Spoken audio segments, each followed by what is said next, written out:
له ومن يضلله فلا هادي له ونشهد أن لا إله إلا الله وحده لا شريك له ونشهد أن سيدنا ومولانا محمدا عبده ورسوله صلى الله تعالى عليه وعلى آله وأصحابه وبارك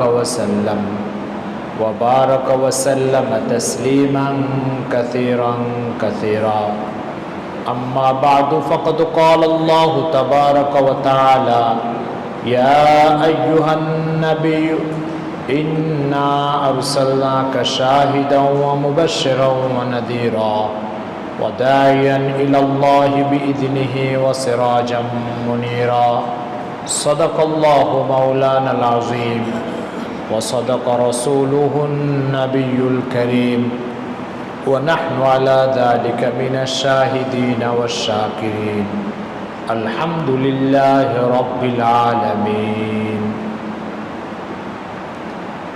মহান আল্লাহ তাআলার বড় মেহেরবানি যে দ্বীনের একটা গুরুত্বপূর্ণ বিষয়ের উপরে তিনি আলোচনা করার জন্য, শোনার জন্য আমাদেরকে এখানে সমবেত হওয়ার তৌফিক দান করেছেন। এই জন্য শুকর আদায় করে আলহামদুলিল্লাহ।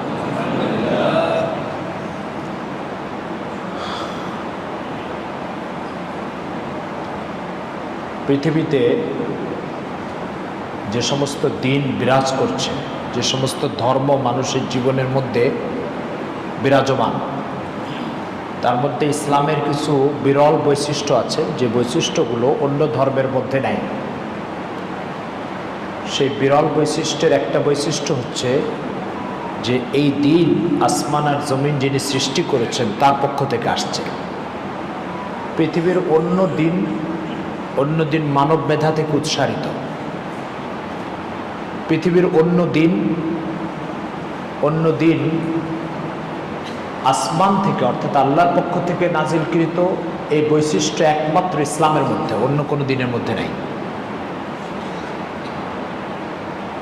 সুতরাং আপনারা জানেন আসমান থেকে যে জিনিস নাজিল হয় সেটা পিওর হয়, বিশুদ্ধ হয়, তাই না? রামপুরা এই লেকের পানি, এটাই বাষ্প আকারে যখন আসমানে যায় তো আসমান থেকে নাজিল হয়ে পিওর হয়ে চলে আসে। তো লেকের পানি নোংরা, কিন্তু যখন এটা আসমান থেকে নাজিল হয় তখন এটা আবার কি হয়ে যায়? বিশুদ্ধ হয়। তো আল্লাহর পক্ষ থেকে আসমান থেকে যেটা আসে সেটা কি হয়? পিওর হয়, বিশুদ্ধ হয়, যাবতীয় ত্রুটিমুক্ত হয়। ঠিক আছে? তো দুনিয়াতে বিরাজমান জিনিস ত্রুটিযুক্ত হয়, আসমান থেকে নাজিলকৃত জিনিস ত্রুটিমুক্ত হয়, বিশুদ্ধ হয়। তো যে দিন আল্লাহর কাছ থেকে আসবে সেটা কি হবে? বিশুদ্ধ হবে, ত্রুটিমুক্ত হবে। দ্বিতীয় কথা, এই দিন কতটা সুসংহত, কতটা মজবুত, কতটা দৃঢ়, চর্চা না থাকার কারণে আমরা এটা উপলব্ধি করি না। আমাদের কাছে ইসলাম হচ্ছে পৃথিবীতে ও হিন্দু একটা ধর্মের পরিচয় চলছে, ও খ্রিস্টান একটা ধর্মের পরিচয় চলছে, তো আমিও দুনিয়াতে থাকলে আমারও একটা ধর্মের পরিচয় চলতে হবে, তাই আমি মুসলমান। কিন্তু বিষয়টা আদৌ তা নয়, আদৌ বিষয়টা তা নয়। বিষয়টা হচ্ছে যে পৃথিবীতে যেই ধর্মগুলি বিরাজমান, সে ধর্মগুলির কোনোটার প্রস্তুতকারক মহান আল্লাহ তাআলা নন।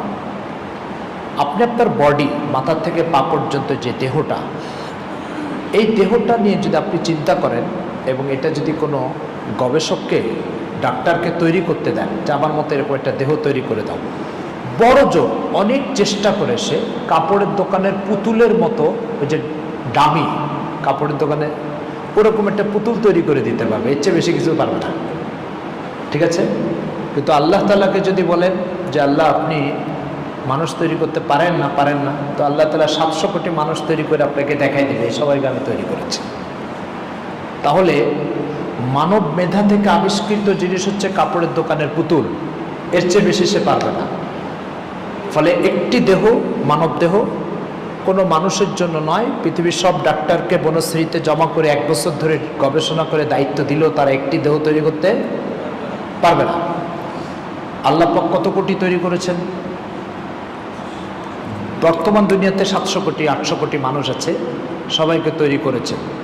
তাহলে মানব মেধার আবিষ্কার একটি দেহ নয়, আর আল্লাহ তাআলার আবিষ্কার হচ্ছে 800 দেহ, 800 কোটি দেহ। এবার এই মালিক, এই স্রষ্টা যখন কোনো দিন তৈরি করবেন, কোনো আদর্শ তৈরি করবেন, কোনো জীবন আদর্শ তৈরি করবেন, সেটা কতটা সুসংহত হবে, কতটা বিশুদ্ধ হবে, কতটা মানব জীবনের জন্য কার্যকারী হবে এবং কতটা সেটা মানব জীবনের সাথে সঙ্গতিপূর্ণ হবে, এটা আপনি চিন্তা করতে পারেন। বিষয়টা আরেকটু পরিষ্কার করার জন্য একটা উদাহরণ নেই। মনে করেন কোন একটা লোকের সড়ক দুর্ঘটনায় পা কেটে আলাদা হয়ে গেল, হতে পারে। এবার তার চলার জন্য একটা পা দরকার। এখন পা দুনিয়াতে 2 জায়গায় তৈরি হয়, বিভিন্ন ল্যাবরেটরিতে প্লাস্টিকের, লোহার, বিভিন্ন ধাতু দিয়ে পা তৈরি হয়। আরেকটা পা তৈরি হয় মাতৃগর্ভের ভিতরে মহান আল্লাহ তাআলা তৈরি করেন। আমি আপনাকে প্রশ্ন করলাম যে ভাই, আপনি তো দুর্ঘটনার শিকার হয়ে পা হারিয়ে ফেলেছেন, তো আপনার সামনে 2টা পা নেওয়ার সুযোগ আছে। একটা হচ্ছে মহান আল্লাহ তাআলার যে কুদরতি পা, সেটাও নেওয়ার সুযোগ আছে। পৃথিবীর সবচেয়ে উন্নত ল্যাবরেটরির তৈরি প্লাস্টিকের পা, সেটাও নেওয়ার সুযোগ আছে। আপনি কোনটা নেবেন বলেন? আপনারা বলেন, কোনটা নিতে রাজি আছেন? জার্মানিতে সবচেয়ে বেশি বড় বড় চিকিৎসা পার্সপাতি, যন্ত্রপাতি তৈরি হয়। আমাদের দেশে বড় বড় হসপিটালগুলো সবচেয়ে বেশি চিকিৎসার পার্সপাতি আমদানি করে জার্মান থেকে। তো জার্মানের সবচেয়ে উন্নত ল্যাবরেটরি তৈরি পা আছে, আপনি নেবেন? যখন তার বিপরীত আল্লাহর কুদরতি পা নেওয়ার সুযোগ থাকবে, কেউ নেবেন না, তাই না? তাহলে কি অর্থ দাঁড়ালো? অর্থ দাঁড়ালো যে যখন আল্লাহ পাকের দেওয়া জিনিস নেওয়ারও সুযোগ আছে, আবার মানুষের তৈরি জিনিস নেওয়ারও সুযোগ আছে, আপনি আপনার দেহের ক্ষেত্রে কখনোই মানব তৈরি, মানুষের তৈরি পাকে প্রাধান্য দিচ্ছেন না। কোন জিনিসকে প্রাধান্য দিচ্ছেন? মহান আল্লাহ তাআলার তৈরি কুদরতি পাকে প্রাধান্য দিচ্ছেন। জীবন আদর্শ মানার ক্ষেত্রে সেখানে আপনি এই নীতিটাকে কেন লঙ্ঘন করছেন? যে যেই দিন আল্লাহর কাছ থেকে আসছে সেটাও আপনার সামনে উপস্থিত, আর যেদিন মানব মেধা থেকে উৎসারিত সেটাও আপনার সামনে উপস্থিত।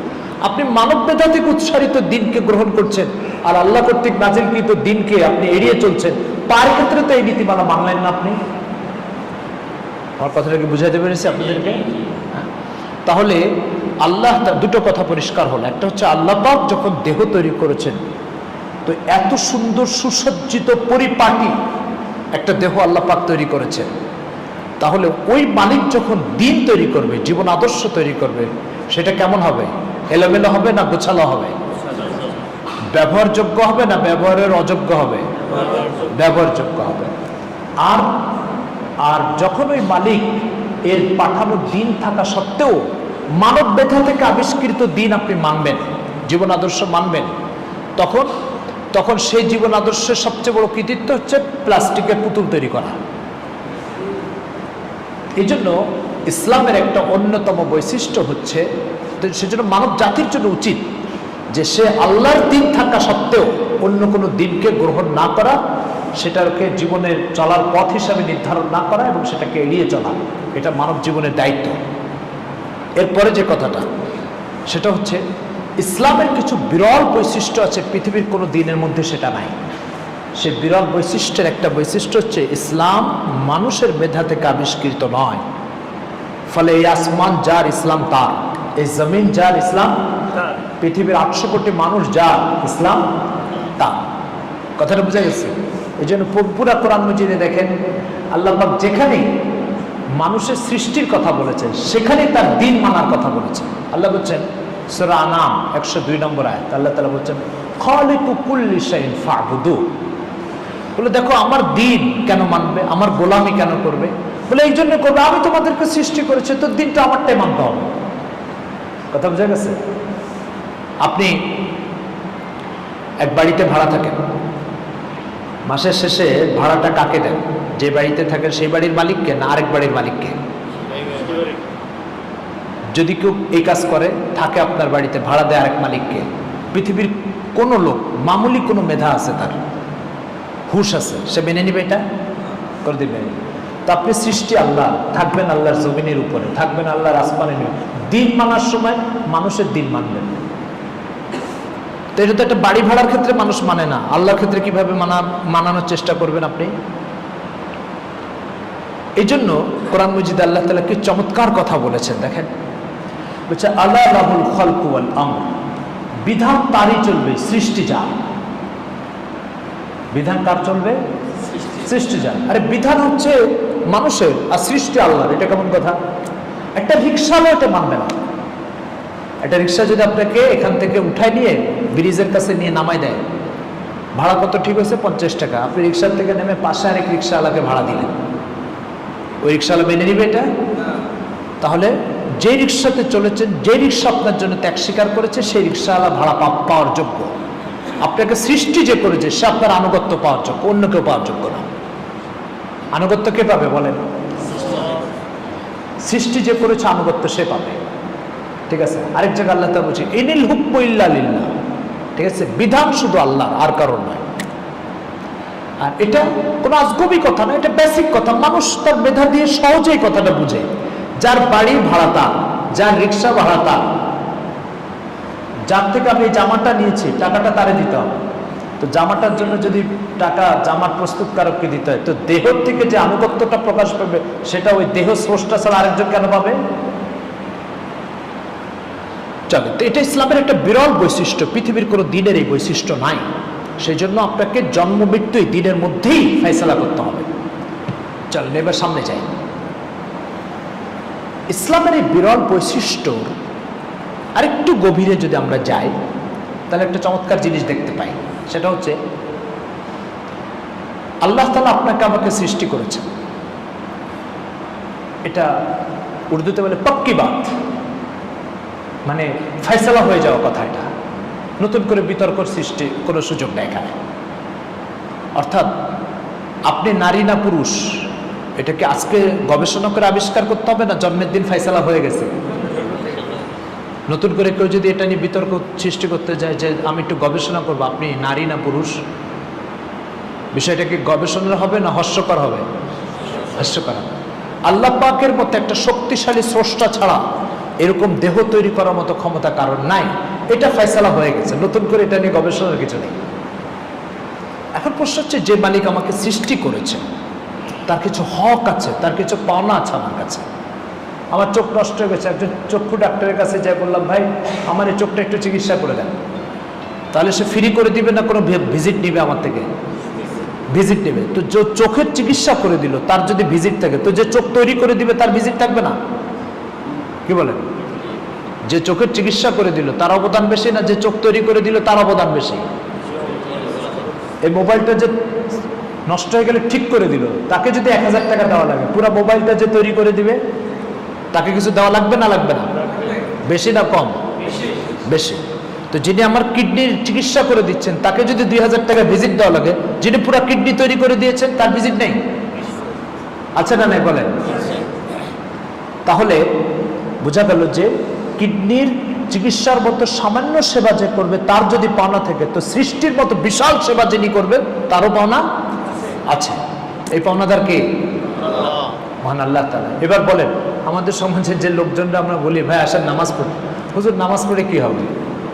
কি বলতে চাচ্ছে সে বলতে চাচ্ছে এক হোটেলে খাবে, খাওয়ার পরে ভাই বিলটা দিয়ে যান, বিল দিয়ে কি হবে? হোটেলে খাবে, খাওয়ার পরে আপনি 500 টাকা খেয়েছেন না, তো বিল দিবেন না? বলে বিল দিয়ে কি হবে? আপনার বাড়িতে একজন ভাড়া থাকলো, মাসের শেষে আপনি ভাড়া চাইলেন, সে বলে ভাড়া দিয়ে কি হবে? আরে ভাড়া দিয়ে কি হবে মানে? এই প্রশ্ন যৌক্তিক না অযৌক্তিক? আপনার বাড়িতে ভাড়া থাকবে, সে ভাড়া দিবে না? তো আপনাকে আল্লাহ পাক সৃষ্টি করছেন, আপনি আল্লাহর হক আদায় করবেন না? তো আল্লাহর হক কি? তো আল্লাহ কোরআন মাজিদে বলছে ডাক্তারের পাওনা পরিশোধ করতে হয় টাকা দিয়ে, আমার পাওনা পরিশোধ করতে হয় সেজদা দিয়ে। বলেন আল্লাহর পাওনা কিভাবে পরিশোধ করতে হয়? ঠিক আছে, এবার বলেন যারা যারা আল্লাহকে সেজদা দেয় না, আল্লাহর হক আদায় করে না, তারা প্রত্যেকেই আসমান জমিনের স্রষ্টার হক নষ্ট করছে। এখন আপনার হক নষ্ট করলে আপনি খুশি হবেন না নারাজ হবেন? খুশি হবেন না নারাজ হবেন?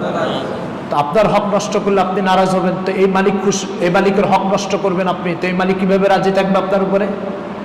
আপনার হক নষ্ট করলে তাকে কলার ধরে 2টো ঘুষি মারবেন, 5000 টাকা একজনের কাছে পাবেন, 10 বছর ধরে দেয় না। ঠিক আছে, এরপর একদিন বনশ্রীতে দেখা হবে, কি করবেন? দোস্ত আসো তোমাকে চা খাওয়াই দিই, একথা বলবেন? কি বলবেন? কিছুই বলবেন না? 5000 টাকা দেয় না 10 বছর ধরে, কিছুই বলবেন না তাকে? বলবেন। কি করবেন? লাঞ্ছিত করবেন, অপমানিত করবেন। কি অপরাধ লোকটা? বলেন অপরাধ কি লোকটার?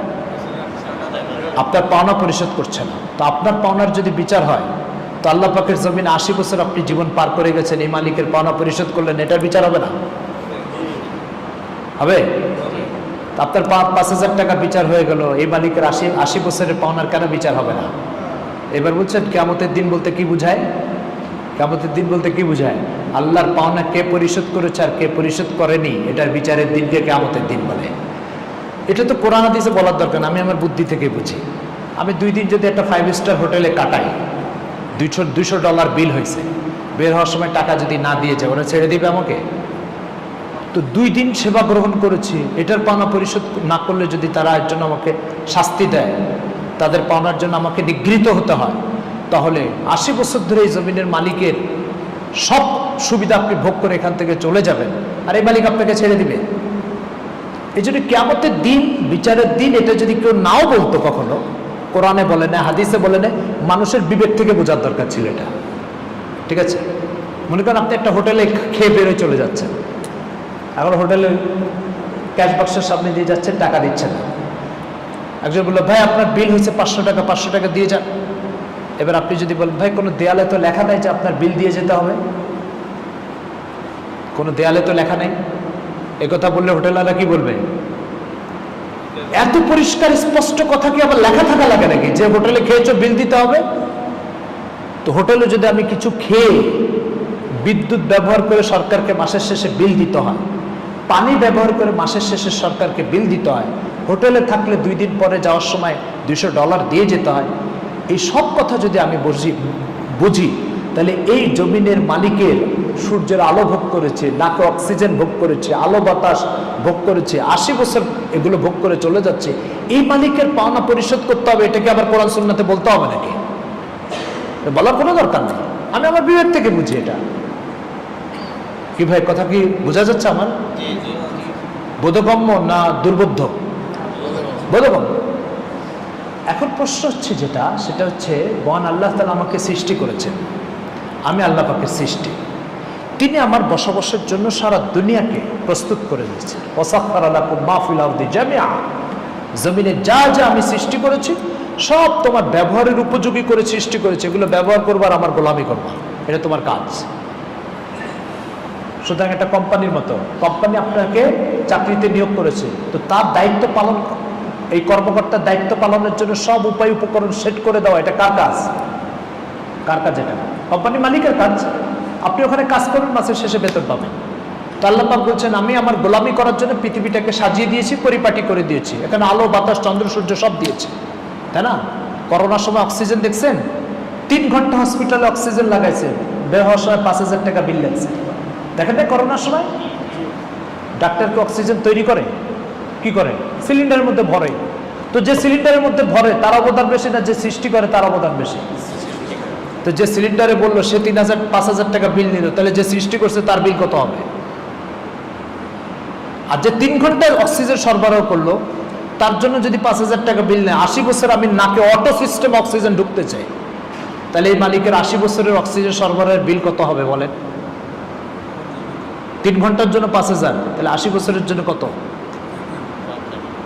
ঠিক আছে, এবার একটা আয়াতের কথা শুনেন, কি বলছেন আল্লাহ? ওয়াইন তাউদ্দু নি'মাতাল্লাহি লা তুহসুহা, আমার নিয়ামতকে যদি তোমরা গণনা করো তো সব কর শেষ হয়ে যাবে, ক্যালকুলেটরের সব ডিজিট শেষ হয়ে যাবে, কম্পিউটারের সব ডিজিট শেষ হয়ে যাবে, আমার নিয়ামতের ডিজিট শেষ হবে না।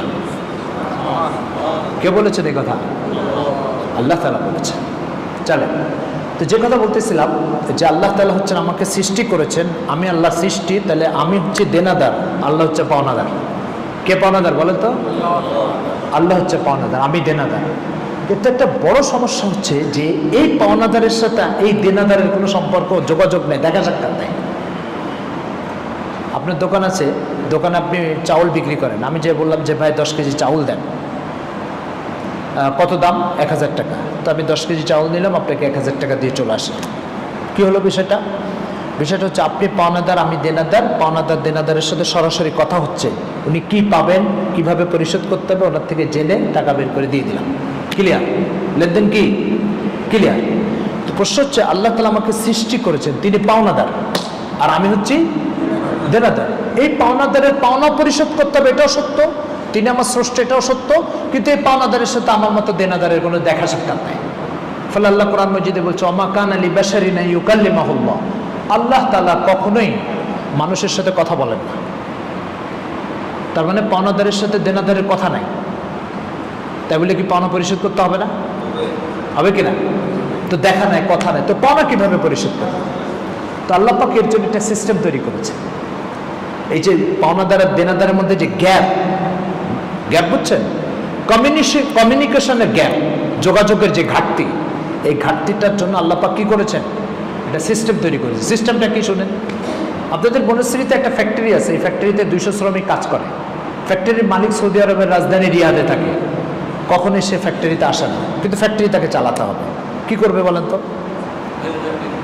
এটা ম্যানেজার নিয়োগ দিবে, দিয়ে ওই ম্যানেজারকে সে মাঝে মধ্যে ফোন করবে, ফোন করে বলবে এইভাবে এই 200 শ্রমিককে পরিচালনা করে, এইভাবে কাজ করবে কিনা? তাহলে 200 শ্রমিক মালিক রিয়াদে, তারপরে ম্যানেজার নিয়োগ দিবে আর মাঝে মধ্যে ফোন করবে। কথাটা বুঝতে পেরেছেন? তাহলে ওই যে মালিকের সাথে শ্রমিকের যে দেখা নেই, এই দেখা না থাকার যে গ্যাপটা, কমিউনিকেশনের গ্যাপ, এটা কি আর থাকবে না ম্যানেজার দিয়ে পূর্ণ হয়ে যাবে? ঠিক আল্লাহ পাক পাওনাদার, আমি দেনাদার, আমার সাথে আল্লাহ পাকের কোনো দেখা সাক্ষাৎ নাই। তাহলে এই যে কমিউনিকেশনের যে গ্যাপটা, অর্থাৎ কি পাবেন তিনি, কিভাবে সেটা পরিশোধ করতে হবে, কিচ্ছু আমি জানতে পারছি না। আল্লাহ পাক এই কমিউনিকেশনের গ্যাপ দূর করার জন্য একটা সিস্টেম তৈরি করেছে। ওই সিস্টেম হচ্ছে ম্যানেজারের সিস্টেম, আর এই ম্যানেজারদেরকে নবী আর রসুল বলা হয়। বুঝতে পেরেছেন এবার কি বলা হয় বলেন তো? নবী রসুল। নবী রসুল হচ্ছে আল্লাহ পাকের সৃষ্টির জন্য আল্লাহর পক্ষ থেকে প্রেরিত ম্যানেজার। আর ওই যে ম্যানেজার সৌদি আরব থেকে তার ম্যানেজারের কাছে মালিক ফোন করে না, এই ফোনটা হচ্ছে ওহী। এই ফোনটা কি? ওহী। মানে আল্লাহর পক্ষ থেকে জিবরিল ফেরেশতা যে মেসেজ নিয়ে আসে নবীদের উদ্দেশ্যে, আমার বান্দাকে এটা বলে দাও, আমার বান্দাকে এটা করতে বলো, আমার বান্দাকে আমাকে সেজদা দিতে বলো। এই যে কথাগুলো, এই কথাগুলোকে আমরা কি বলি? ইসলামের পরিভাষায় কি বলি? ওয়াহি, তাই না? মেসেজ, বার্তা। তো এই বার্তাটা হচ্ছে যে আল্লাহ পাক যে আসমান থেকে ওহী পাঠান, এই রিয়াদের মালিক যে এখানে ম্যানেজারকে ফোন করে, এই ফোনটা হচ্ছে ওহী। এখন প্রশ্ন হচ্ছে, এই যে ফ্যাক্টরি, এই ফ্যাক্টরি সুষ্ঠুভাবে পরিচালনা করতে হলে ম্যানেজারের পক্ষ থেকে, এই মালিকের পক্ষ থেকে একজন ম্যানেজার নিযুক্ত হতে হবে। কথাটা বুঝতে পেরেছেন? তো মনে করেন আপনাদের বনশ্রীতে ওই ফ্যাক্টরিতে একজন ম্যানেজার সুন্দরভাবে পরিচালনা করছে। ঠিক ওই ফ্যাক্টরির 200 শ্রমিকের মধ্যে এক শ্রমিকের মাথায় একটা শয়তানি বুদ্ধি জাগলো। শয়তানি বুদ্ধিটা কি? যে ভালোই তো একজন ম্যানেজার সাজছে, তো তার কথা সবাই শুনতেছে, মানতেছে, আমিও যদি এই ফ্যাক্টরির ম্যানেজার বলে দাবি করি, তাহলে আমাকেও এই ফ্যাক্টরির কর্মচারীরা মানা শুরু করবে। এরকম একটা চিন্তা তার মাথায় জাগলো। জেগে সে কিছু অসচেতন, অনভিজ্ঞ, মানে অজ্ঞ কিছু শ্রমিককে ডেকে বলতেছে, জানো তোমরা, আমিও কিন্তু এই ফ্যাক্টরির ম্যানেজার, আমাকেও ওই রিয়াদের মালিক ম্যানেজার হিসাবে নিযুক্ত করেছে। এবার ওই কিছু অনভিজ্ঞ, অজ্ঞ, মূর্খ শ্রমিক একে ম্যানেজার হিসাবে মানা শুরু করেছে। বলেন তো, মূল মালিকের পক্ষ থেকে এরা মাসের শেষে বেতন পাবে? কাজ তো ঠিকই করেছে, বেতন পাবে না কেন? মালিক যে ম্যানেজারকে নিয়োগ দিয়েছে শুধু তাকে না মানার কারণ, কিন্তু এরাও কিন্তু আচ্ছা 1 মিনিট পরে, হ্যাঁ। তো মূল মালিক যে, সেই মালিকের নিয়োগপ্রাপ্ত ম্যানেজারকে না মানার কারণেই মাসের শেষে এরা বেতন পাবে না, কাজ না করার কারণে নয়। ঠিক আছে? এই যে নতুন যে ম্যানেজার নিজেকে ম্যানেজার হিসেবে দাবি করেছে, এই ম্যানেজার হচ্ছে মির্জা গোলাম মোহাম্মদ কাদিয়ানী। সবাই বুঝতে পেরেছেন? হ্যাঁ। এবার আজান হবে, আজানের পরে বাকি কথা বলবো। এটা বুঝতে পেরেছেন? এখন যে জিনিসটা বোঝার দরকার সেটা হচ্ছে, ওলামায়ে কেরাম এদেশে এত ধরনের ফিতনা আছে, এই ফিতনাটার ব্যাপারে কেন আমাদেরকে এত সজাগ করার চেষ্টা করছে? কেন, বলকে আরেকটু খোলা শব্দে বললো, হুজুররা কাদিয়ানীদের পিছনে লাগছে কেন? এরকম একটা প্রশ্ন আমাদের শিক্ষিত সমাজের ভিতরে ঘোরাঘুরি করে, আমি জানি।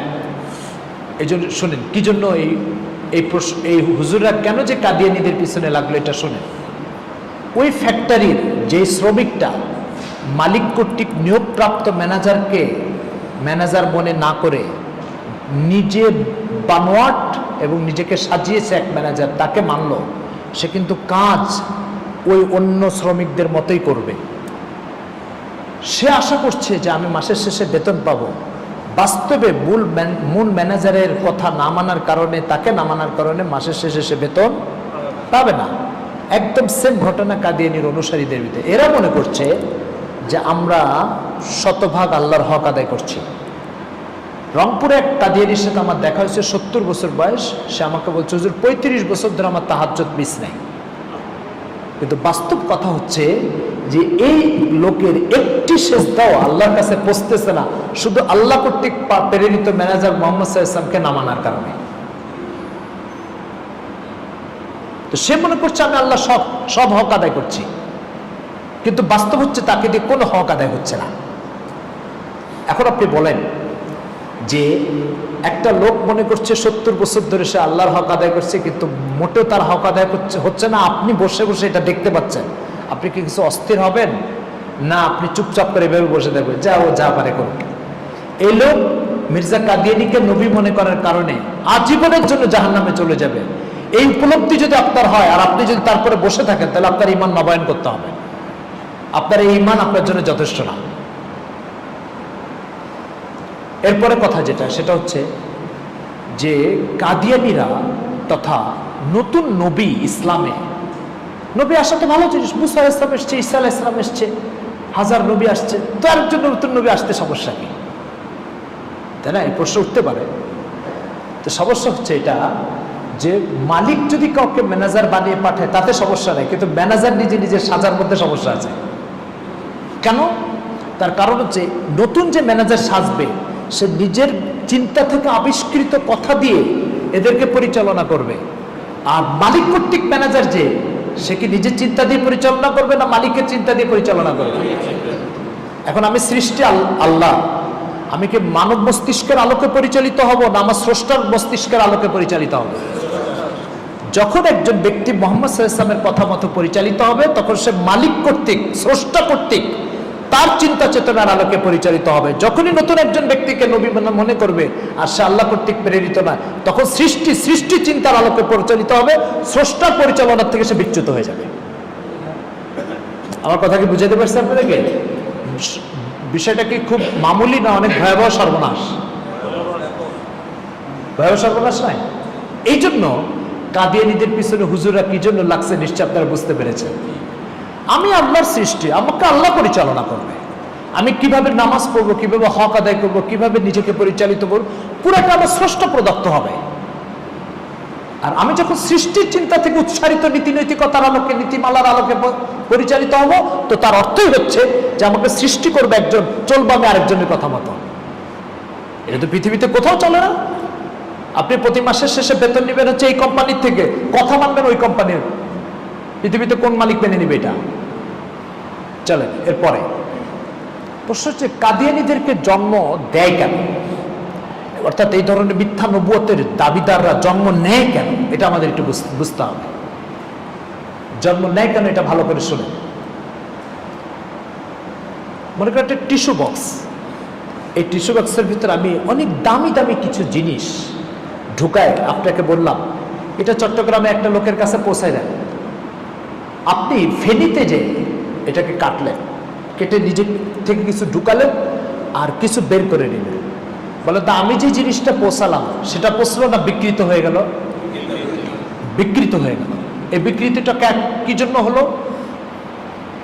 আপনি এটাকে কেটে কিছু ঢুকাইছেন, কিছু বের করেছেন, এই কারণে তো। ঠিক রাসূল সাল্লাল্লাহু আলাইহি ওয়াসাল্লাম যখন দুনিয়া থেকে চলে যাচ্ছেন, আল্লাহ পাক বলেছেন আল-ইয়াউমা আকমালতু লাকুম দীনাকুম, ইসলামকে আমি যে দিন আমি আমার সৃষ্টির জন্য প্রেরণ করতে চাই সেই দিনকে আমি পরিপূর্ণ করে দিয়েছি, টেপ দিয়ে এটাকে প্যাকিং করে দিয়েছি। কিয়ামত পর্যন্ত এর মধ্যে নতুন কিছু ঢুকবে না, এখান থেকে কিছু বেরো হবে না। এখন যখন কোনো ব্যক্তি নতুন নবুয়তের দাবি করবে, তো নবুয়তের দাবি মানে তার কাছে মেসেজ আসে, নবুয়তের দাবি মানে তার কাছে ওহী আসে, ঠিক আছে? এবার ওই ওহীগুলোকে সে কি করবে বলেন তো? ইসলামের মধ্যে ঢুকাবে না? বলে আমার কাছে নতুন ওহী আসছে, এটা ইসলামের মধ্যে, এটাও ইসলামের অংশ, এটাও ইসলামের অংশ। প্রতিদিন এইভাবে বানোয়াট ওহীকে সে ইসলামের মধ্যে ঢুকাবে, তারপরে ইসলামকে আল্লাহ কর্তৃক প্রেরিত দিনের মতো অক্ষত থাকবে না, বিকৃত হয়ে যাবে। এই জন্য মুহাম্মদ সাল্লাল্লাহু আলাইহি ওয়াসাল্লামের পরে নবুয়ত দাবি মানে ইসলাম বিকৃত হয়ে যাওয়া। মুহাম্মদ সাল্লাল্লাহু আলাইহি ওয়াসাল্লামের পরে নবুয়ত দাবি মানেই ইসলাম তার মানে 1400 বছর ধরে চলে আসা বৈশিষ্ট্য থেকে সরে যাওয়া। কি বৈশিষ্ট্য মনে আছে তো? ভুলে গেছেন আপনারা? প্রথমে বলেছিলাম ইসলামের একটা বিরল বৈশিষ্ট্য কি, সেটা আসমান জমিনের মালিকের কর্তৃক প্রেরিত দিন। যখনই নবুয়তের দাবি উঠবে তখন এই আসমান জমিনের মালিকের পক্ষ থেকে প্রেরিত দিন হবে না, এটা তখন এটা মানুষের মস্তিষ্ক থেকে উচ্চারিত কথাই দিনের মধ্যে ঢুকে এটা বিকৃত হয়ে যাবে, এলোমেলো হয়ে যাবে, হজাবরলা হয়ে যাবে। কথাটা বুঝতে পেরেছেন? এবার বলেন, এই বিকৃতির হাত থেকে বাঁচানোর জন্য ইসলামে একটা চমৎকার বিশ্বাসকে ইসলামের গায়ে সেটে দেওয়া হয়েছে। সেই বিশ্বাসটা নাম হচ্ছে আকীদায়ে খতমে নবুয়ত। আকীদায়ে খতমে নবুয়ত মানে নবুয়ত শেষ হওয়ার বিশ্বাস। মুহাম্মদ সাল্লাল্লাহু আলাইহি ওয়াসাল্লামের থেকে নবুয়ত শেষ হওয়ার বিশ্বাস, যেই নবীর পরে আর কোনো নবী আসবে না। কেন এই বিশ্বাসটা ইসলামের গায়ে সেটে দেওয়া হয়েছে? এই জন্য সেটে দেওয়া হয়েছে ইসলামকে বিকৃতির হাত থেকে বাঁচানোর জন্য। ফলে এই আকীদা আছে, ইসলাম অবিকৃত অবস্থায় আছে। এই আকীদা নাই, ইসলাম বিকৃত হয়ে যাবে। কি হয়ে যাবে? বিকৃত হয়ে যাবে। আমার কথাটা কি বুঝাইতে পারছি আপনাদেরকে? সবাই মনে ভালো করে বুঝেন নেই। এই জন্য যারা যারা ইসলামকে বিকৃত করতে চায় তারা ইসলামের তৌহিদ একত্ববাদের বিশ্বাস এখানে হাত দিবে না। যারা ইসলামকে বিকৃত করতে চায় তারা জান্নাত ও জাহান্নামের বিশ্বাস এখানে হাত দিবে না। বিচারের দিনের বিশ্বাস এখানে হাত দিবে না। পুলসিরাতের বিশ্বাস এখানে হাত দিবে না। যারা ইসলামকে বিকৃত করতে চায় তারা একটা বিশ্বাসে হাত দিবে। কোনটা বলুন তো? সবাই বুঝেন না? খতমে নবুয়তের বিশ্বাস যেটা, এটাতে হাত দিবে। কেন এটাতে হাত দিবে? কারণ এটাতে হাত দিলে, ঠিক আছে, ইসলামকে যেভাবে বিকৃত করা যাবে অন্য জায়গায় হাত দিলে এইভাবে বিকৃত করা যাবে না। কথা বুঝতে পারছেন? এই জন্য যেই নবুয়তের দাবি করেছে দুনিয়াতে, সেই ইসলামের স্বতঃসিদ্ধ কোনো বিশ্বাসের গায়ে হাত দিয়ে বলেছে যে এটা এখন ইসলামের মধ্যে নাই। মির্জা কাদিয়ানি তাই বলেছে। মির্জা কাদিয়ানি 84টা বইয়ের সমষ্টি হচ্ছে রুহানি খাজাইন। কাদিয়ানিরা ছেপেছে 23 খণ্ডে।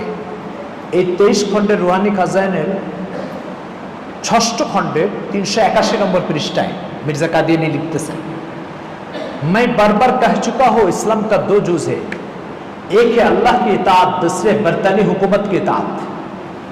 আমি বারবার এই কথা বলেছি, ইসলামের দুটো অংশ, একটা হচ্ছে আল্লাহর আনুগত্য, একটা হচ্ছে ব্রিটিশ সরকারের আনুগত্য। বিকৃতিটা কি করেছে? বিকৃতি করেছে কোরআন মজিদে আল্লাহ তাআলা জায়গায় জায়গায় বলেছেন আতিউল্লাহ ওয়া আতিউর রাসূল, আল্লাহর আনুগত্য করো, আল্লাহ রসুলের আনুগত্য করো। এখানে আল্লাহ রসুলের আনুগত্যটাকে আউট করে দিয়েছে, দিয়ে ওখানে ঢুকেছে ব্রিটিশ সরকারের আনুগত্য।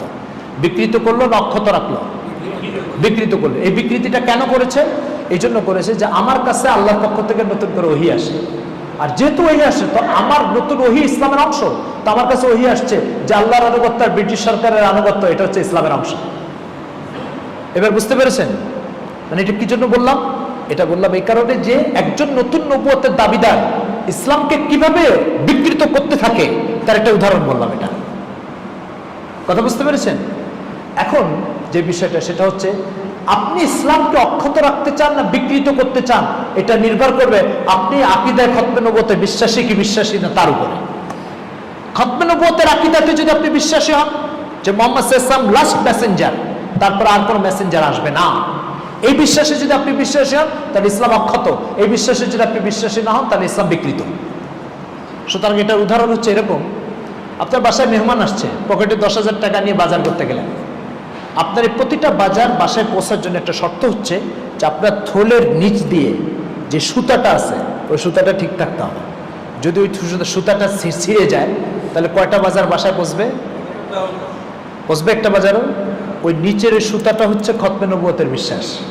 ওই সুতাটা কি? খতমে নবুয়তের। অর্থাৎ ইসলামের যত নীতিমালা আছে, ইসলামের যত আকীদা আছে, ইসলামের যত বিশ্বাস আছে, ইসলামের যত আহকাম ও বিধান আছে, এসব ইসলামের মধ্যে থাকবে যতক্ষণ পর্যন্ত আকীদায়ে খতমে নবুয়ত ঠিক থাকবে। আকীদায়ে খতমে নবুয়ত মুহাম্মদ সাল্লাল্লাহু আলাইহি ওয়াসাল্লাম শেষ নবী, আর কোনো নবী আসবে না, এই বিশ্বাস যখনই ছেড়ে যাবে তখন নতুন নতুন নবী আসবে, আর নতুন নতুন নবী এসে ওই নিচের সুতাটা ছিঁড়ে ফেলবে, ইসলাম থেকে কিছু নামাবে কিছু ঢুকাবে। সবাইকে বুঝতে পেরেছেন? তাহলে এটাকে মামুলি কোনো আকীদা না, অনেক গুরুত্বপূর্ণ আকীদা। পুরা ইসলামের হেফাজত এই আকীদার উপরে নির্ভর করছে। এই জন্য আমাদের ওলামায়ে কেরাম মোটেও এই আকীদার ব্যাপারে কোনো শিথিলতা প্রদর্শন করেন নাই। কেন? এই দিন আল্লাহ তাআলা পাঠিয়েছেন, এটাকে বিকৃত রাখতে গেলে আপনার করতেই হবে। আমার কথাটাকে বুঝাতে পারছি? আচ্ছা, এরপরে চলেন, রাসূলুল্লাহ সাল্লাল্লাহু আলাইহি সাল্লাম ওনার নবুয়তের বয়স কতদিন? 23 বছর, তাই না? 40-এ নবুয়ত পেয়েছেন, 63 বছর বয়সে ইন্তেকাল করেছেন। 23 বছরের নবুয়তের জীবন। এই 23 বছর নবুয়তের জীবন, ওনার কাছে অসংখ্য ওহী আসছে, অসংখ্য মেসেজ আসছে আল্লাহর পক্ষ থেকে। এই সব মেসেজের সমষ্টি তো ইসলাম। এখন আপনি 80 বছর ধরে জীবনে যা কামাই করেছেন, একটা রুমের মধ্যে রেখে একটা সফরে যেতে চাচ্ছেন, আপনার মাথায় প্রথম কি আসবে বলেন তো? যে শক্ত শক্ত ভারী ভারী কিছু তালা এনে এই রুমে লাগাই দিয়ে তারপরে বাইরে যাব, কেন? যাতে আমার এই ঘরের মধ্যে কেউ ঢুকতে না পারে, আর আমার এই সুসজ্জিত আমানতের ভিতরে কেউ হস্তক্ষেপ করতে না পারে। এরকম একটা চিন্তা আপনার মাথায় যাবে কিনা বাইরে যাওয়ার সময়? ঠিক আছে, ঠিক যেই চিন্তা থেকে আপনি এই ঘরে তালা মেরে সফরে যাচ্ছেন, ওই চিন্তা থেকে রাসূল সাল্লাল্লাহু আলাইহি ওয়াসাল্লাম ইসলামের মধ্যে খতমে নবুয়তের আকীদাকে যুক্ত করে তারপরে গেছেন। কি? সেটা হচ্ছে এই 23 বছরের নবুয়তের জিন্দেগিতে আমি যে বিধানগুলো আল্লাহর কাছ থেকে নিয়ে এসেছি, যে নীতিমালাগুলো আল্লাহর কাছ থেকে নিয়ে এসেছি, যে বিশ্বাসগুলো আল্লাহর কাছ থেকে নিয়ে এসেছি, এই সব কিছুকে আমি ইসলামের এই ঘরের মধ্যে আটকা রেখে চলে যাচ্ছি, আর খতমে নবুয়তের তালা মেরে যাচ্ছি। এই ঘরের নতুন কোনো নবী ঢুকবে না, কোনো জায়গায় কোনো হস্তক্ষেপ করতে পারবে না। কিয়ামত পর্যন্ত এই সাজানো গোছানো এই পরিপাটি রূপ নিয়েই এই ইসলাম কিয়ামত পর্যন্ত চলতে থাকবে। ফলে এখন যদি কেউ এই ঘরের ভিতরে ঢুকে তাহলে কি করবে? নবুয়তের এই ঘরে কেউ যদি ঢুকে তাহলে কি করবে? ঠিক রাখবে না এলোমেলো করে দিবে? এলোমেলো করে দিবে। ফলে কি করতে হবে? ঢোকার রাস্তা বন্ধ করতে হবে। এই ঢোকার রাস্তা বন্ধকে আকীদায়ে খতমে নবুয়ত বলে। আর কেউ ঢুকতে পারবে না এখানে। সবাইকে বুঝতে পেরেছেন বিষয়টা? তাহলে এবার বলেন, আকীদায়ে খতমে নবুয়ত কি মামুলি কোনো আকীদা না, অনেক গুরুত্বপূর্ণ আকীদা? এই আকীদার মূল ফিলোসফিটা হচ্ছে এটা। আকীদায়ে খতমে নবুয়তের মূল ফিলোসফিটা হচ্ছে এটা, যে এটা ইসলামের হেফাজতের গ্রান্টি আকীদা। চলেন, এখন প্রশ্ন হচ্ছে, কেউ যদি বিশ্বাস করে কাদিয়ানীদের মতো যে খতমে নবুয়তের আকীদা ইসলামে নেই, ইসলামে নবুয়ত জারি আছে, ইসলামে কি জারি আছে? নবুয়ত জারি আছে। কাদিয়ানীরা যে বিশ্বাসটা করে সেটা কি ইসলামে নবুয়ত জারি আছে। যদি সত্যি এটা ইসলামের বিশ্বাস হয়, তাহলে এর ফলাফল কি দাঁড়াবে জানেন? আপনারা একটু মনোযোগের সাথে শুনেন। হ্যাঁ, যদি কাদিয়ানীদের মতো কেউ বিশ্বাস করে যে ইসলামে নবুয়ত জারি আছে, মুহাম্মদ সাল্লাল্লাহু আলাইহি ওয়াসাল্লামের পর আরো নবী আসতে পারে, তাহলে এই কথার অর্থ হচ্ছে 1400 বছর ধরে সকল মুসলমানকে কাফের বলতে হবে। রাসূল সাল্লাল্লাহু আলাইহি ওয়াসাল্লাম থেকে এই পর্যন্ত আবু বকর, ওমর, আলী, ওসমান এই পর্যন্ত যারা আসছে সবাই কি হয়ে যাবে? কাফের হয়ে যাবে। কেন? সবাই নবুয়ত জারির বিশ্বাসকে বাদ দিয়ে নবুয়ত বন্ধ এই বিশ্বাস করে এই পর্যন্ত এসছে। তাহলে ইসলামের গুরুত্বপূর্ণ একটা বিশ্বাস নবুয়ত জারি আছে, এটা তারা মানতো না, তাহলে এরা মুসলমান থাকে কিভাবে? সবাই আমার কথা বুঝেন না মনে? রাসূল সাল্লাল্লাহু আলাইহি ওয়াসাল্লাম থেকে এই পর্যন্ত 1400 বছরের মুসলমানদের কি বিশ্বাস? নবুয়ত জারি না বন্ধ? বন্ধ। তাহলে আজকে কাদিয়ানীরা বলতেছে ইসলামে নবুয়ত জারি। এখন যদি সত্যি ইসলামে নবুয়ত জারি থাকে, আর এটা যদি ইসলামের বিশ্বাস হয়, তাহলে 1400 বছরের মুসলমানদের বিশ্বাসের সাথে নবুয়ত জারির সম্পর্ক না বন্ধের সম্পর্ক ছিল? বন্ধের সম্পর্ক। তাহলে তারা সবাই কাফের হয়ে যাবে। ফলে আবু বকর জান্নাতে যাবে, ওমর জান্নাতে যাবে, হাদিস আছে না? আল্লাহ রাসূল সাল্লাল্লাহু আলাইহি ওয়াসাল্লাম বলেছেন আবু বকর জান্নাতে যাবে, ওমর জান্নাতে যাবে, আলী জান্নাতে যাবে। তো এরা সবাই কাফের হয়ে জান্নাতে যাবে? এরা কাফের হয়ে জান্নাতে যাবে। তো সেই জন্য যদি কেউ বলে কাদিয়ানীদের মতো যে ইসলামের নবুয়ত জারি আছে, তো তার অর্থ হচ্ছে 1400 বছর ধরে সব মুসলমান কি হয়ে যাবে? কাফের হয়ে যাবে। আচ্ছা, এবার আরেকটা বিষয় শুনেন। রাসূল সাল্লাল্লাহু আলাইহি ওয়াসাল্লাম বলেছেন যে আমার পরে ইমাম মাহদী আসবে। এই হাদিস আপনারা শুনেছেন। আল্লাহ রাসূল বলে গেছেন যে ইমাম মাহদী কিয়ামতের আগে আসবে। প্রশ্ন হচ্ছে যে ইমাম মাহদী আসবে, এটা যদি আল্লাহ রাসূল বলে যেতে পারেন, তো আল্লাহ রাসূলের পরে সত্যি যদি নবী আসতো, এটা কেন বলবেন না উনি? আমার কথা কি বোঝা গেছে? কোন হাদিসে, হাদিস শরীফের কোন কিতাবের কোন পৃষ্ঠার কোন লাইনে এই কথা নাই যে আল্লাহ রাসূলের পরে কোন নবী আসবে। বরং আছে যেটা, সেটা হচ্ছে আমি শেষ নবী, আমার পরে আল্লাহ তাআলা আর কোন নবী পাঠাবেন না। তাহলে বিষয়টা হচ্ছে যে আল্লাহ রাসূল সাল্লাল্লাহু আলাইহি ওয়াসাল্লামের পরে ইমাম মাহদী আসবে, এটা তিনি বলে গেলে তারপরে নবী যদি আসতো, তাহলে এটাও তিনি বলে যেতেন। যেহেতু বলেন নাই, বোঝা গেল নবী আসবে না। এখন প্রশ্ন হচ্ছে, আপনি যদি বলেন যে আল্লাহ রাসূলের পরে মির্জা কাদিয়ানী একজন নবী বা নতুন একজন ব্যক্তি নবী হিসেবে আসবে, এটা যদি আপনি বলেন, তাহলে এখন প্রশ্ন হচ্ছে আল্লাহ রাসূল সাল্লাল্লাহু আলাইহি ওয়াসাল্লামকে আল্লাহ পাক গুরুত্বপূর্ণ একটা কথা বলতে বলেছেন, কিন্তু তিনি না বলে চলে গেলেন। সেটা কি? যে তোমার পরে মির্জা কাদিয়ানীকে আমি নবী হিসাবে প্রেরণ করবো, এটা তুমি বলে যাও, কিন্তু তিনি না বলে চলে গেলেন। তার অর্থ দাঁড়াবে এটা আল্লাহ রসুল আল্লাহ কর্তৃক প্রেরিত আদেশের খেয়ানত করে চলে গেলেন। আল্লাহ রসুলের জন্য খেয়ানত করা সম্ভব? তো এই জন্য কেউ যদি বলে মির্জা কাদিয়ানী নবী বা নবী আরো আসবে, তো এই কথার অর্থই হচ্ছে মোহাম্মদ সাল্লাল্লাহু আলাইহি ওয়াসাল্লাম খেয়ানতকারী ছিল। কি অর্থ এটা? এটা সম্ভব মোহাম্মদ সাল্লাল্লাহু আলাইহি ওয়াসাল্লাম খেয়ানতকারী হওয়া? আল্লাহ তাআলা নিজে তাকে স্বীকৃত আমানতদার বলে স্বীকৃতি দিচ্ছেন, ফলে কিভাবে তিনি খেয়ানতকারী হবেন? আচ্ছা, আমাদের যত ইসলামী আকীদা ও বিশ্বাসের যত কিতাব আছে, বুখারী শরীফ, মুসলিম শরীফ, তিরমিজি শরীফ, আবু দাউদ শরীফ, আপনারা নাম শুনেছেন না এই কিতাবগুলো? আচ্ছা, এই সমস্ত কিতাবাদিতে ইসলামের সকল বিশ্বাসের কথা উল্লেখ আছে, ইসলামের সকল আহকাম ও বিধানের কথা উল্লেখ আছে। প্রশ্ন হচ্ছে, যদি নবুয়ত জারি এটা যদি ইসলামের বিশ্বাস হতো, তাহলে কোনো না কোনো কিতাবের কোনো পৃষ্ঠা অবশ্যই থাকতো, বাবু মা জাআ ফি ইজরাইন নবুওয়াতি। কিন্তু কোন কিতাবের কোন পৃষ্ঠার কোন লাইনে নাই যে নবুয়ত জারি আছে। তাহলে যদি ইসলামের বিশ্বাস হতো এটা, তাহলে কোন কিতাবে অবশ্যই থাকতো, যেহেতু নাই তাহলে এটা ইসলামের বিশ্বাস নয়। কথাটা বুঝাইতে পারছি?